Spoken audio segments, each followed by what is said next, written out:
Think about this. Millions of new eyes had just flooded into women's basketball because of Caitlin Clark. Families in jerseys, kids camping out just for a glimpse, casual fans tuning into WNBA broadcasts for the first time ever. The sport had never seen momentum like this. And Geno Auriemma's response? Not gratitude, not celebration, but insult. He mocked the very lifeblood of Clark's movement, the fans who carried women's basketball into the mainstream. He called them clueless, delusional, even damaging to the game. And because he's Geno, people listen. His words cut deep. But here's the twist. Geno wasn't right. He wasn't even close. Clark never fired back on Twitter. She never ranted in interviews. Her revenge came in silence on the court. Rookie of the Year, All WNBA, first team. Fourth in MVP voting, exactly where her delusional fans predicted she'd land. The very prophecy Geno laughed at became reality. His authority crumbled. Her empire rose. And the beauty? She did it without saying a word. Silent revenge. Revenge doesn't always roar. Sometimes it whispers. One decision, one word, and suddenly an empire crumbles. For Caitlin Clark, revenge wasn't about firing shots on social media or snapping back in interviews. Her revenge was devastatingly simple. She said no. No to Geno Auriemma. No to UConn's legacy. No to the $1 million offer that came crawling back to her years later. Like I said earlier, they actually had odds that, she was like third or fourth in the betting odds to be MVP of the WNBA. That's such a slap in the face to every WNBA player. It's unbelievable. On paper, it looked absurd. Who walks away from over $1 million for just 8 weeks of basketball? But this wasn't just a contract. It was the lifeline of a man who once dismissed her, belittled her, and treated her like an afterthought. When Clark rejected it, she didn't just pass on a paycheck. She humbled the man who never thought he could be humbled. That's the worst part about new fans. They have no perspective. There's no context. So they just say ridiculous nonsense. And that's what makes this story bigger than basketball. It isn't just about points, assists, or trophies. It's about power. For decades, Geno Auriemma was the gatekeeper of women's basketball, the coach who decided who mattered, who got the spotlight, and who faded into obscurity. But Caitlin Clark flipped that script. She didn't need his approval, his program, or his checkbook. She built her empire without him. And when he finally reached out, she turned him away with the kind of quiet authority that says, "I don't need you. You need me." Every revenge story starts with a mistake. Geno's wasn't a blown play or a bad timeout. It was arrogance, pure, blinding arrogance. Before Clark became the face of the sport, before the sold-out arenas and record-shattering TV ratings, she was just a kid with a dream. She admitted it openly. UConn was the coolest place on earth, the dynasty, the empire, the home of Taurasi, Moore, Stewart, the mountaintop of women's basketball. For a girl growing up in Iowa, there was nothing bigger. And when recruitment time came, the path seemed obvious. The most electrifying talent of her generation pairing with the greatest recruiter the game had ever known. But the call never came. Geno never picked up the phone, never called Clark, never called her parents, barely even sent a message through her AAU coach.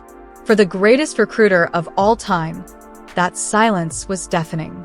And it wasn't an oversight. It was a choice. The message was clear. She wasn't their priority. His excuse? UConn had already locked in Paige Buchers, and he didn't want 2-point guards. On the surface, fine. But then came the insult. Geno suggested that if Clark really wanted UConn, she should have called him. Think about that. The coach who built his legacy on spotting once-in-a-generation talent years before anyone else decided Caitlin Clark wasn't worth the effort, then blamed a teenager for not chasing him. That wasn't just a recruiting miss. It was disrespect, the kind you don't forget. And in return, Clark quietly filed it away. If Geno didn't believe in her, she'd go somewhere that did. So she chose Iowa, a program without UConn's banners, mystique, or dynasty glow. To many, it looked like a consolation prize. But for Clark, it was liberation. At Iowa, she wasn't Paige's shadow. She wasn't Geno's afterthought. She was the recruit, the one who would carry the program. And from the second she laced up in Iowa City, she rewrote the script. Her logo threes weren't just shots. They were statements. Her sold-out arenas weren't just crowds, they were proof. Her record-shattering TV ratings weren't flukes, they were receipts. Every basket, every viral highlight, every broken record was a reminder. You missed this. Meanwhile, Geno doubled down. Instead of humility, he leaned on arrogance. He brushed her off with condescending sound bites, calling her a kid playing like she's in the driveway. Instead of acknowledging her as a generational force, he tried to shrink her brilliance into something ordinary. But ordinary doesn't sell out Madison Square Garden. Ordinary doesn't drag the WNBA into mainstream relevance. Ordinary doesn't cost you millions. And that's where the irony bites deepest. Geno closed the door when Caitlin Clark knocked. He thought she'd fade into just another good player. Instead, she built the biggest empire women's basketball has ever seen without him. And when he finally circled back, contract in hand, Clark didn't rage. She didn't gloat. She simply said no. And that one word cost him more than a championship loss ever could. Geno Auriemma just couldn't help himself. Anytime Caitlin Clark's name came up, he found a way to drag her back into Paige Bucher's comparisons. If Clark was fearless, well, Paige was too. If Clark was connecting with fans, so had Paige. It wasn't random. It was strategy. By tethering Clark's rise to his chosen players, Geno kept himself in the spotlight. He wanted the world to believe her success was nothing new, nothing separate from the dynasty he built. But backhanded compliments wear thin. And people noticed. Fans noticed. Analysts noticed. Other coaches noticed. They saw through the act. Clark's brilliance didn't need qualifiers. She was drawing bigger crowds than most professional franchises, breaking records the sport had never seen, and rewriting the conversation around women's basketball.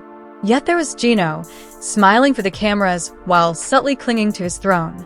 Behind the charm was insecurity, the kind that comes when the spotlight is moving away, and there's nothing you can do to stop it.